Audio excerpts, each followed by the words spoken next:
all the unique characters, I do let him bang. Yeah, I'm saying? Like, yeah, I'm a legend, man. I'm building my legacy. all the stories and perspectives featured weekly. I wasn't fully committed to that choke, and I kind of sunk into it, started squeezing tighter, and I kind of heard him gurgle a little bit. I was like, oh. And all the combat sports you could ask for in the best state in the U.S. Like I said, Ohio versus the world. It's going to happen for sure. Watch out. It'll be cool, man. I'm not worried about it. I'm going to show them why the Ohio MMA scene is, in my opinion, one of the best MMA scenes in the country. This is Forged in OH. I-O. OH. I-O. OH. I-O!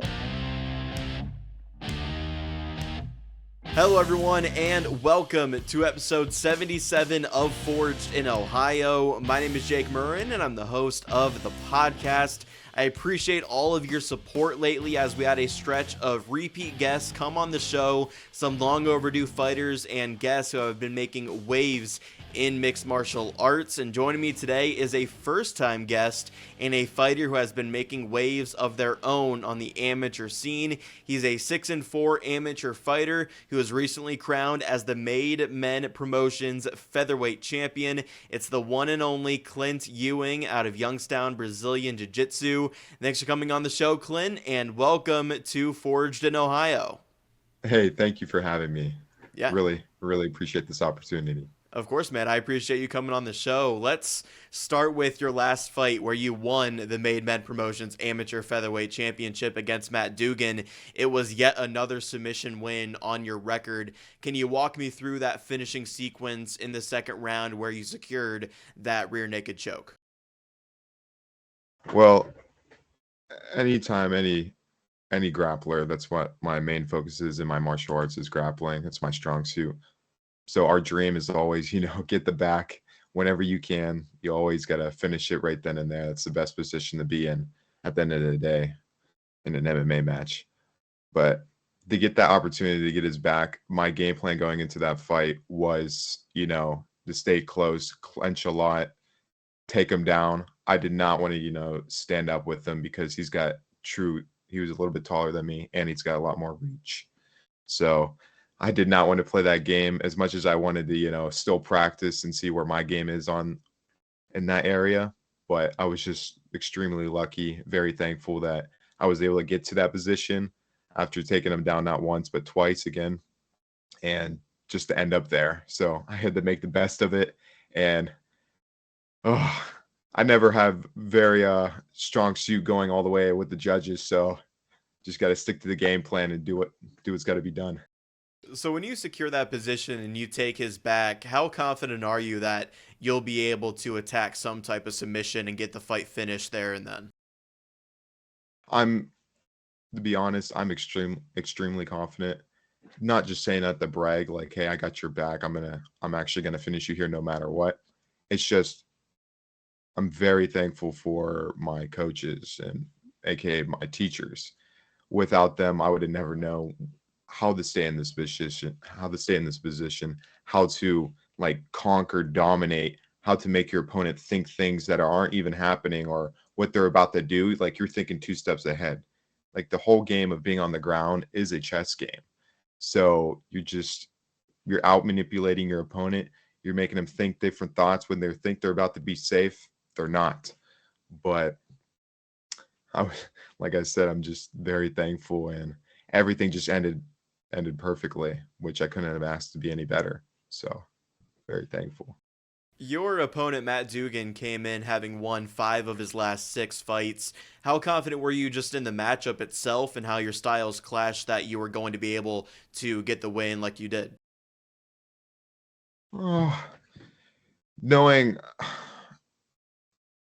Understanding his resume, I respect every fighter I've ever gone against. I respect even fighters that I just watch, from the crowd view.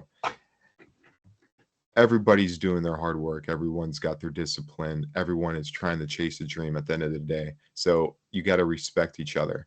No one is going in that cage just to throw hands, to be like, hey, I'm just going in there to prove that I can get in the cage.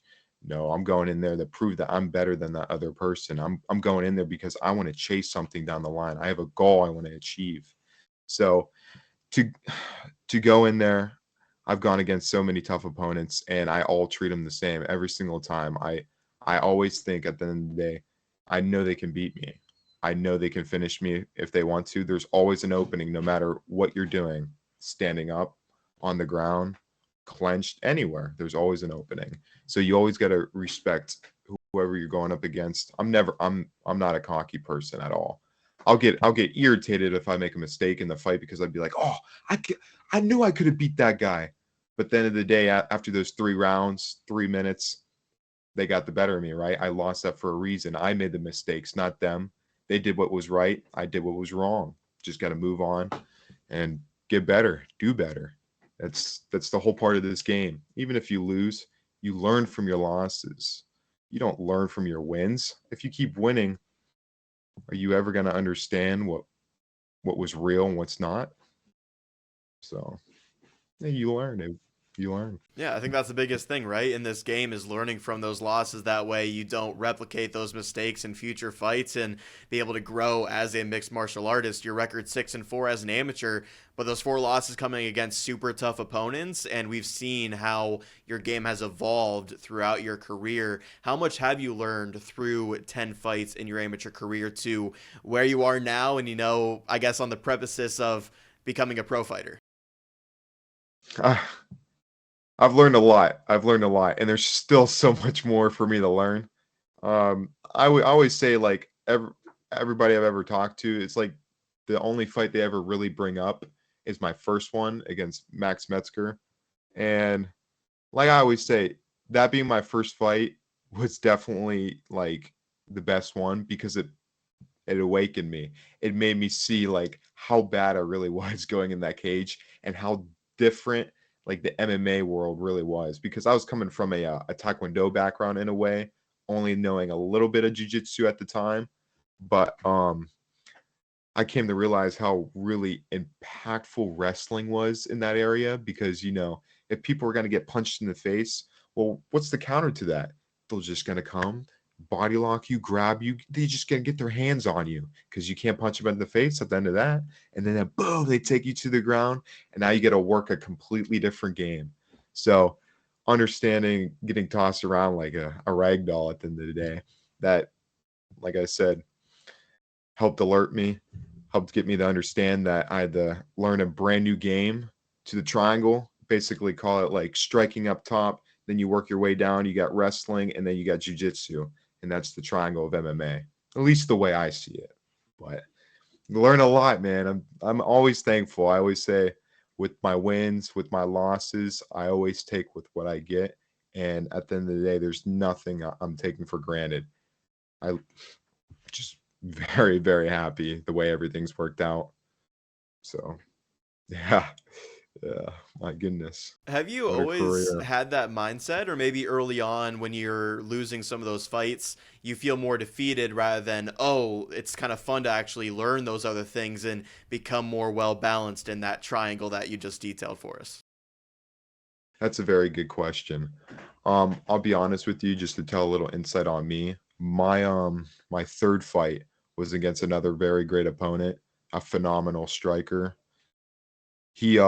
I did cry at the end of that fight, like backstage, of course, because that was actually the only fight I trained my butt off because I knew what I was getting myself into. And I worked so hard. Like I was in the gym, like almost like every other day. And I was like working out like every day to stay in shape and make sure I was thinking like speed, strength, explosion, outmaneuver. And to put in all that time and effort and then come to, lose by decision, it was just very heartbreaking. And it also, made me realize from what my coaches were telling me, they're like, Clinton, no matter how hard you train, no matter how much time you put in the effort, there's things that you can't control, but there's things you can do about it to learn from it and then change the outcome in the later future. Of course, that point in time, it wasn't for me. It wasn't my night. It was his. But I took that as another stepping stone, something to learn from. And a huge shout out to Mr. Naomi Firdaus. He was an extremely nice guy. Man, me to the bone when he's in there. But after it all, he's one heck of a guy too. very thankful for that fight as well, because that that taught me a lot. Yeah, I love that. We just talked about how much you've learned in terms of mixed martial arts in your journey, but it sounds like just as much technique that you've learned in the past 3 years, you've also learned mentally of not only how to approach this game, but be able to grow from those setbacks that you've been able to face. Correct. Yes. Yeah, I want to go back to that win against Matt Dugan just for a little bit. With that win, you won the promotion's featherweight title, the first amateur championship in your career. What did that aspect of the win mean to you? You know, winning a title, right, is the greatest thing in the world. It was really cool. And I'm not going to lie to you, that was my goal, amateur career. At least win one title. I never had to picture more than two, because at the end of the day, my plan was, to make my pro debut sometime soon. So, but it was a goal, to get a title and at least show, like, later down the road, whenever I have a family, kids be like, yo, your dad, he got the belt. Nah, you just something. It's like a trophy. It's something to look back on and be like, I put in all that work, that hard work, and it paid off. So it is really nice to have, and it was really cool to experience. I also say to everyone around me, like, that belt's not mine. It's really not. It's my second family. It's Youngstown Brazilian Jiu-Jitsu's belt. It's without them, without all those people that have rolled with me, sparred with me, my coaches, my instructors / teachers, without any of their help, I would have never had that chance for that belt. I would have never earned that belt too. I wouldn't even understand how to take the back and end the fight like that to get the belt. So everything is just a blessing in a way, in disguise. So I thank the Lord. I thank the opportunity he's provided me. And I just thank everyone around me for always supporting me and getting me to where I am today. Yeah, I love that, and shouting out your gym. I think you're the first fighter to join me from Youngstown Brazilian Jiu-Jitsu. Just how'd you find the gym, and how far have you come since that first day training there and discovering what this whole combat sports world entails? So I found the gym back in like 2018. It was through my lifelong mentor. His name is Jingyan Bien. And I grew up doing Taekwondo, where I was put in that because I was like a spoiled brat at the age of 12. So it was time for me to, learn some discipline and respect for my parents, in which I did. And that's where I met him. And he set me straight. That's when, from that Taekwondo, when I turned 18, he started bringing in Jiu-Jitsu, where he trained at Youngstown Brazilian Jiu-Jitsu and brought it over, training like the kids at the time. But I was a young adult. So I was like, yo, this is really cool. Well, long story short, he ends up, pushing me, because I was a person that at the time I was like shy. I hate trying new things, but like this was really cool. And yeah, I was just like, I showed up, I get choked out like probably like 7, maybe 10 times throughout the whole night. The only thing I know is how to maybe stay on my back and scramble. But yeah, I got choked out like crazy.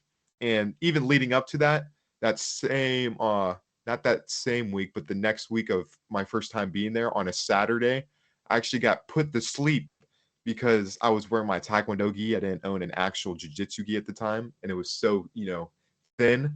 And one of the instructors accidentally put me out with a bread and cutter choke. And yeah, I experienced what being put to sleep felt like when I woke up. Hey, first and only time I ever hoped to be put to sleep. But hey, what an experience. What a good time. Yeah, all those early chokeouts, yet you still returned and kept going and kept improving and getting better. Yeah, man, one heck of a game, one heck of a life to be, right? Oh. Yeah, I guess so, man. So since you are the first fighter to join me on the show from that gym, are there any other guys, any other prospects coming up trying to make a career out of themselves in mixed martial arts that, Ohio MMA fans should be aware of? Definitely my sparring partner, my partner in crime. His name is Keegan. I don't know how to say his last name. Mahafki or something. I really do apologize if he's watching this. I'm sorry, Keegan. I love you, brother. But dude, AKA his name is like the nickname The Creature. We technically call him AKA the Sweet Boy, but he's an absolute animal, and he always keeps me in check. Of course my coaches do, but at the end of the day, he's just as hungry as me. And without him, I would never be able to keep, pushing to my limits, testing my limits, and working around what I need to work on. So he always keeps me in check, man. He's just as hungry, and it's awesome to have a partner like him always like push me to the edge. So he's one heck of a guy. Talking with Clint the Courageous Ewing on Forged in Ohio. I kind of want to break down your amateur record and career as a whole, knowing that a pro debut might be coming next. You have a knack for winning fights by submission. 6 wins, 5 submissions. What is it about your game, your style, that leads to all these chokes that you've been able to win fights with? It's just perfecting your craft, what you're really good at. I just focused a lot at jiu-jitsu right now. I don't get the chance to show my striking, but don't worry, I'm practicing it every day. It's just you're just seeing more of the jiu-jitsu right now because that's what half the MMA world is all about, is ground and pound and taking your opponents to the ground and controlling it there. So that's where jiu-jitsu really comes into play. You perfect that craft, well, it leads to a great outcome, a very dominant one. And that's where you see all my submissions come from, is because of my jiu-jitsu background. Anybody can learn it. Anybody can perfect it. It's just how much time, how many hours of effort are you going to put into it of perfecting it? So it's like your master craft. You got to sharpen the knife. You got to get that sword ready for battle. That's what I'm doing. And my strong suit's jiu-jitsu. But soon to be, hoping maybe striking will come along. We'll see. I don't know. Maybe my wrestling will finally be good for once, even though I'm so brand new to it still. But it's getting there. It's a grind. Yeah, I love it, man. You have 5 of them, but does one stick out as your favorite submission in your amateur career? Oh, man. If I say this, my opponents are going to always know it's coming. But no matter what, you see the tape, you see the record, the resume, it's always there. But I sure love my triangles. It's my favorite spot. It's just so awesome to set up or anything. Anything from closed guard is a great position. It's just as dangerous as someone being in mount on top of you. So it's just so fun to get your legs around somebody. Oh my goodness. It sounds weird me saying that, but it's jiu-jitsu. It's okay. It's okay. But yeah, the triangle, it's my fun. Are there any other submissions or holds out there that maybe you've been able to pull off in training but are itching to get a win with inside the cage? I don't know. There's so many, man. There's so many crazy spots. There's so many submissions from anywhere. Like just the basic ones everyone always pulls off is the rear naked choke. You got the triangle. Maybe you got a Kimura or a straight lock from the Kimura angle. Those are like the 3 basic ones I always see done. I really never thought of that. That's crazy. I don't know. Maybe one day I could maybe pull off a flying triangle, from a jumping spot. That would be really cool. Or maybe a flying armbar. Or I, see Mr. Mighty Mouse do the take the back, lifts up, goes to suplex and grabs the armbar midair and pulls that off. That would be pretty cool to pull off, from my point of view. But we'll see. We'll see. I got a long way to go. Got a lot of fights I could fight. So just we'll see. We will see. Where do you think that your jiu-jitsu ranks among featherweights in the state of Ohio? I don't know. I don't know. Like I said, I'm not a cocky person at all, because anybody could beat me and I could be anybody. You just never know. That's the whole part of this game. It's very unpredictable. Anything can happen. But I would like to say I can put up one heck of a competition with anybody. If you tap me, I mean, you earned it. You earned it. I give my coaches a run for their money, and they can tell you the same. But I hate being tapped. I'll refuse to be tapped. Sometimes I'm at the point where my arm is almost breaking in training because, I made a stupid mistake and I'm getting paid for it. But it's not like I'm doing that to be an a-hole. I'm just doing that because I'm just mad at myself. But I also understand, any second, any millisecond within a roll, within a sparring session, you can get out. You just got to be patient, look for the opportunity. So, yeah, mistakes can be made, but at the same time, I would say I'm very high up there. I have to be. I put in the time and effort, but I'm not going to say anybody's better than me. I'm not going to say I'm better than anybody. You just got to find out. Can't wait. Yeah, it sounds like you have that competitive spirit. You know, some fighters talk about never tapping inside the cage, but for you, it's never tapping whether you're in the cage or training as well, just never wanting to give up that position. And like you said, mad at yourself knowing that you could have done better to defend that. Correct. And not tapping in that cage. That's one thing. I can understand a fighter, willing the wrist to break his arm or willing the wrist to go out and go put to sleep. But while in training, at least from my standpoint, I tell myself, push yourself to the edge to the point to where you actually got to tap before, damaging your own body in a way, sleeping or bone breaking or whatever. So at least be smart about it for anybody. Like, don't try this at home, kids, soon to be professional. Have you ever had a moment where you felt yourself get to that edge and maybe pushed a little bit past it and actually did cause some harm to yourself in any way? Yeah, definitely a little bit in training, for sure in training. I almost had my left arm, kind of almost not snap, but I heard the crack, and the dude I was rolling with at the time actually stopped because he was like, "Oh, you okay?" And I I'm just like shrugging it off, like, "Yeah, I'm fine. Let's keep rolling." But like right in that point, I was like, "Holy smokes!" My arm actually was like about to like snap. But it's cool to see that and like get to experience that and stuff, which is, really cool. So, like I say, test my limits. I see my limits and I can work around that. Also, another thing to add to that, in one of my fights, I forget what fight number it was, but it's when I fought Jared Patterson. It was for Ohio Combat League. I was so dumb.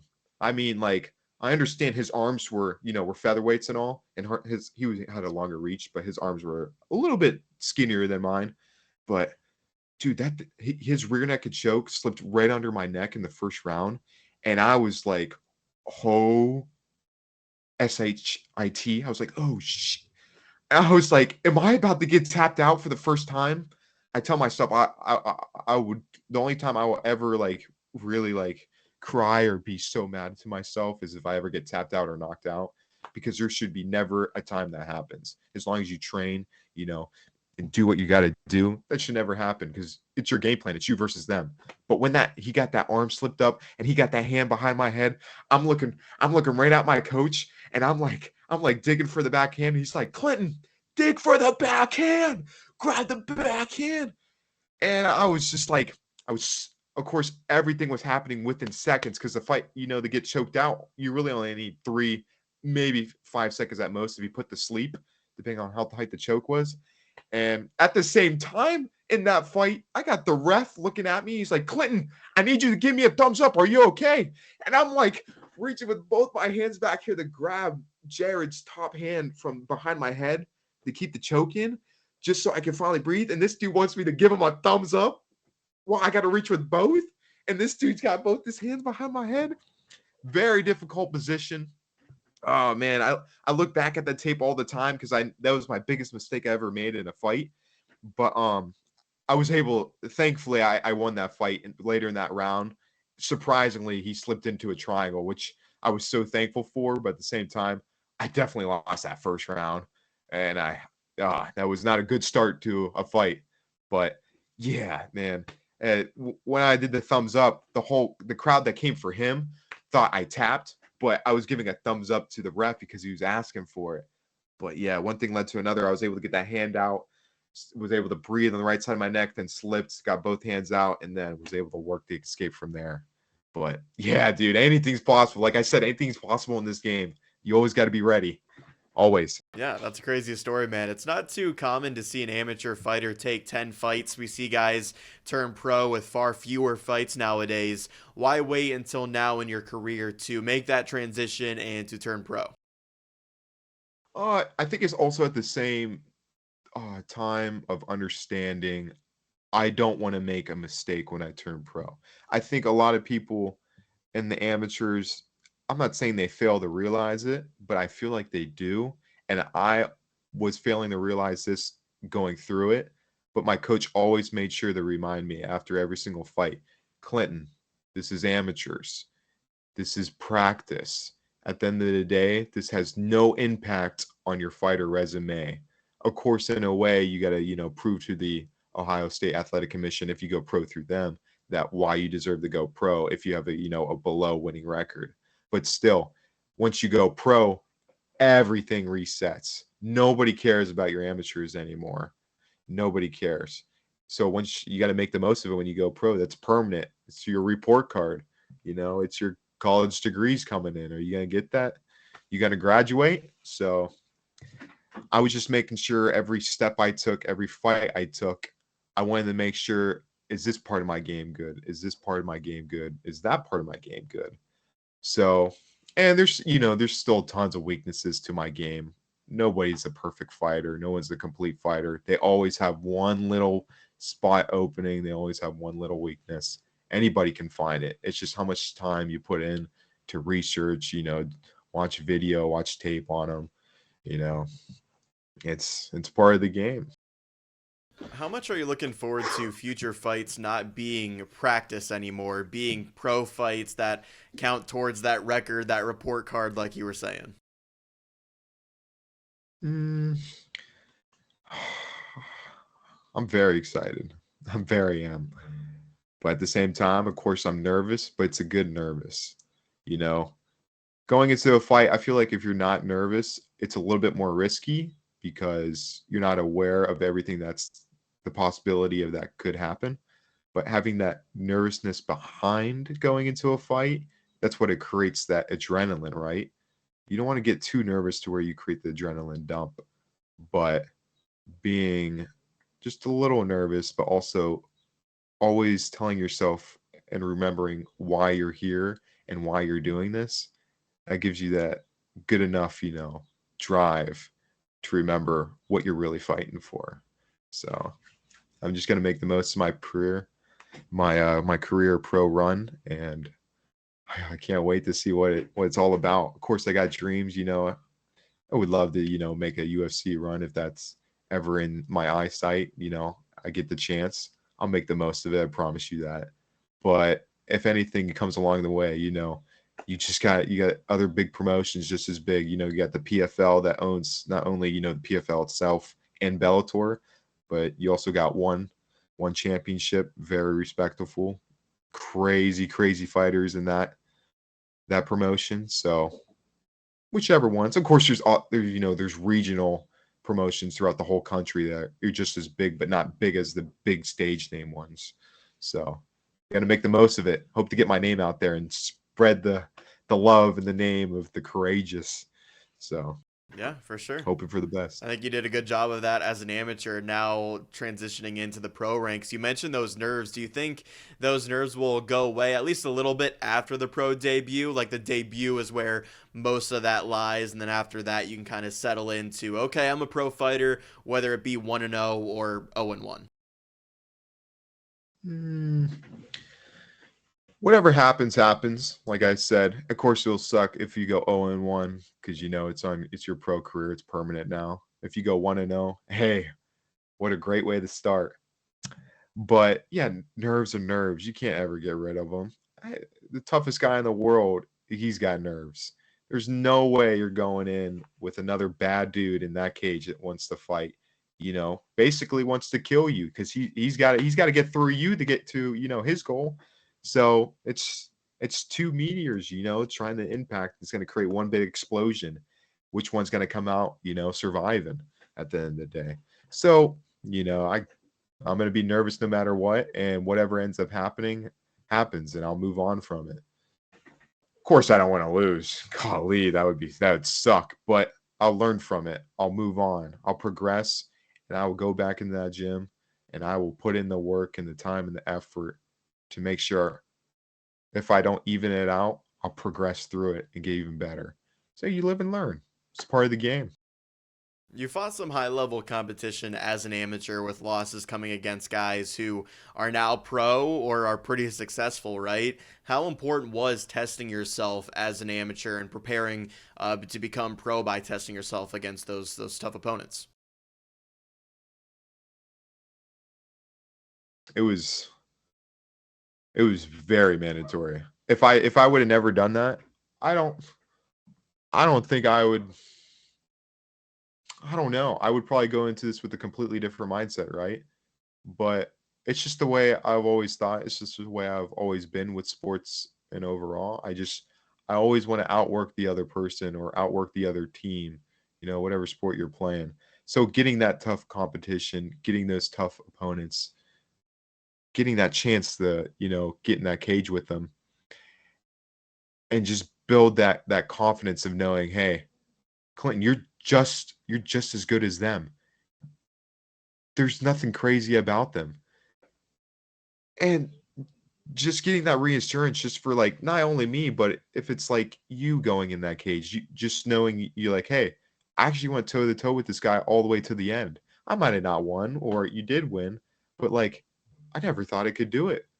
Dude, no one's got an upper hand in this game at all. Maybe besides if you get like, you're dropping weight classes and you're going up against someone that's actually really good at weight cutting. But besides that, anybody, I mean, like anybody can learn just the same amount of skill as the same person you're going up against in this world.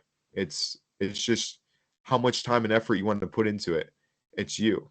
It's you control yourself. You control your thoughts, mind over matter.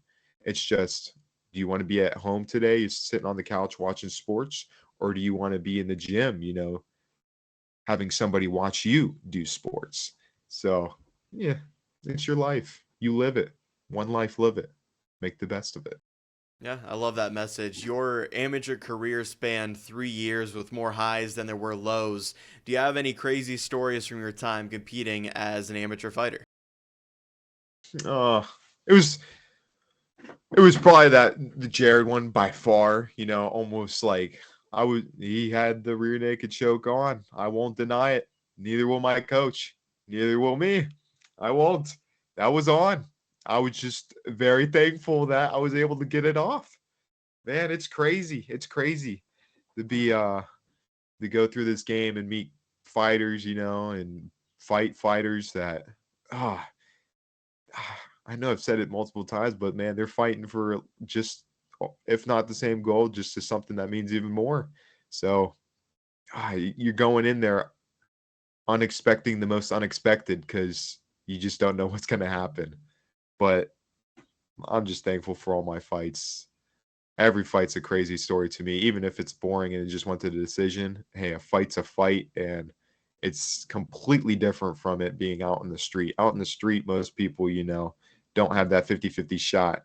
They don't have that 50-50 time to compare. It's mostly an advantage to an unadvantage. So someone taking advantage of someone else.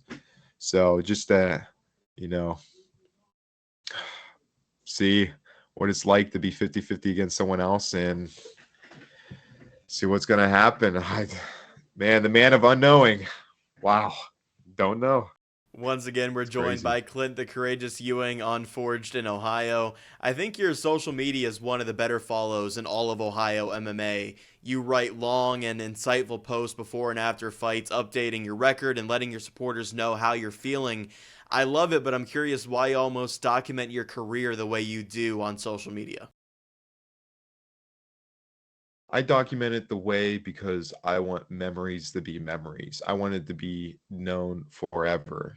Anytime you look back, especially when you go to my social media, wherever it's at, mostly I keep everything on my Instagram. And when I'm displaying in my comments, I always want to thank the people that have always been with me to the end, no matter what, even if they've been from the very beginning or they just joined in at the very start. So I'm always thankful. Like I said, I thank God every day with the path he's laid for me and making sure I see everything that's there. I just have to be the one, go out and do it. He'll lay it down. I just got to, can't be lazy. Can't be lazy. I also say too, like when you say supporters, I say them as, my second family. I don't call nobody my fans. I call them my loved ones. Because without them, I wouldn't even have the drive, the second drive to do what I'm doing.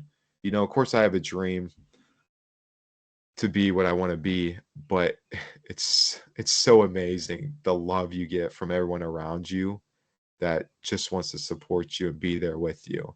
if it's there at the gym, if it's there just sending you a text message from home, being away, or it's them showing up right there in person to see you and just cheer you on, man. It's a huge community, and I love them all, and I'm very thankful for everyone that's been with me since the beginning and since right now. So, what a time to be alive. I love it. It's a blessing. You said in a recent post that you're not here just to make an impact on the world of fighting, but also to inspire others.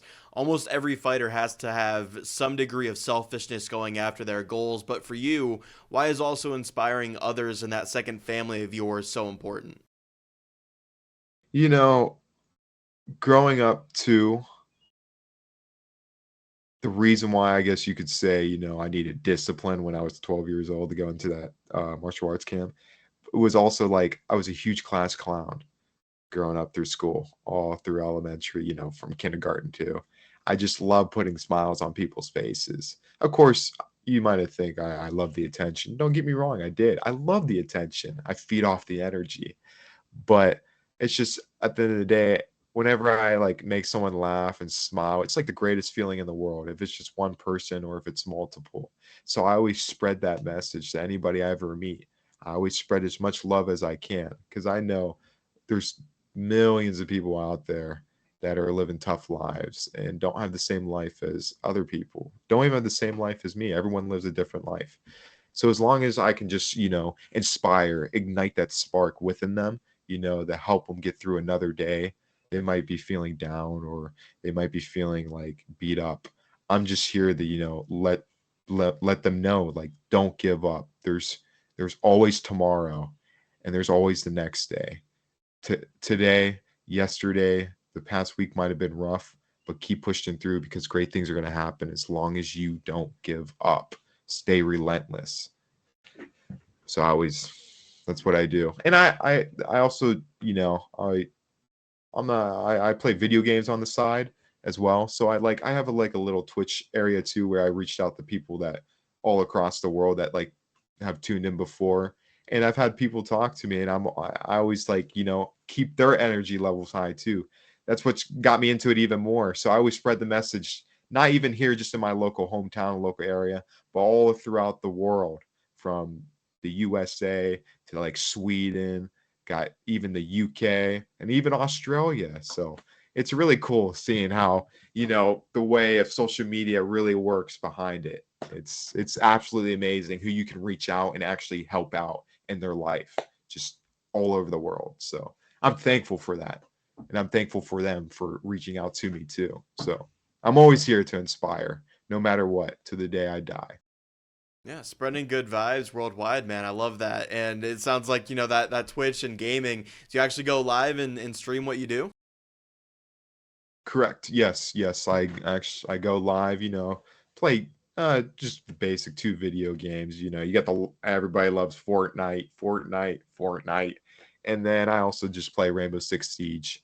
That's my main 2 games. But still I keep them connected with my real life world. That what makes the bond even better with my my viewers, my community out there that have all come together to follow me and like they want to know what's going on. So I always keep them connected with me, and I always show them after all my fights.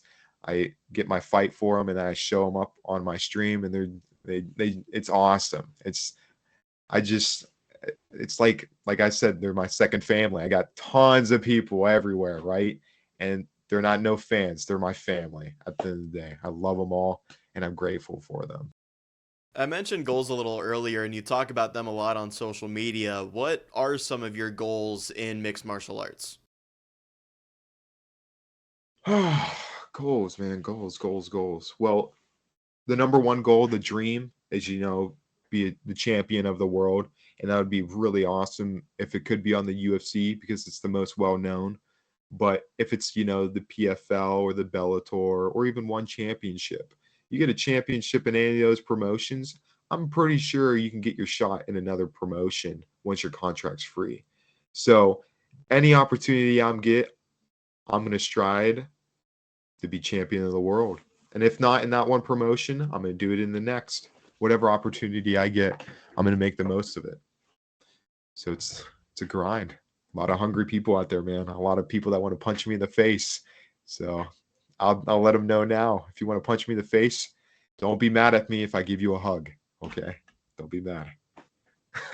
When you set big goals like that, how important is it to stay mentally dialed in on the process of becoming a better fighter? Because I imagine that it's easier for someone in your shoes to waver, or it's easier for them to waver, not think they can achieve those goals, or, even give up along the process.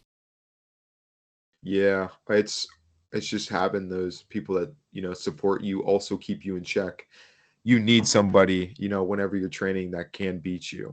You definitely do, because if you don't have someone that can beat you, how are you ever going to get better? You're just going to think you're the best one there. And if you stay at that gym being the best one there, well, when you do get beat, well, what happened? How'd you know you're about to lose? How'd you know you were about to lose? How'd you know how to not lose? That's what I'm saying. Like, without that, you'll never know how to be the best. So that's when I go back to saying I'm very thankful for my coaches, and especially my training partner too. If I didn't have someone that's just as hungry as them, yeah, you'd have to find, a brand new gym, right? A brand new area where guys are just as hungry and want dreams. So without that, I can't be the best at what I do. I can't be the best at what I want to become. I can't be the best of the world. So that's also where it comes into cross training too. When people got to cross train, you got to do what you got to do, man. It's life. Well, the path to achieving those goals starts next. In a perfect scenario, when can fans and your second family expect to see you back in the cage making your highly anticipated pro MMA debut? Yes, sir. I'm aiming for either end of July or beginning of September. It's one of those two areas. So still talking over with the coach, but worst case comes, for sure it'll be in September. So I can't wait. Gonna definitely, not over prepare, but smartly. I'm gonna be smart about it and prepare what needs to be done for my next fight. So I can't wait. It's gonna be awesome. It's like I said, it's like the dream is slowly coming true, one step at a time. I was able to get it, a title win in amateur career, and that's all I could ever ask for.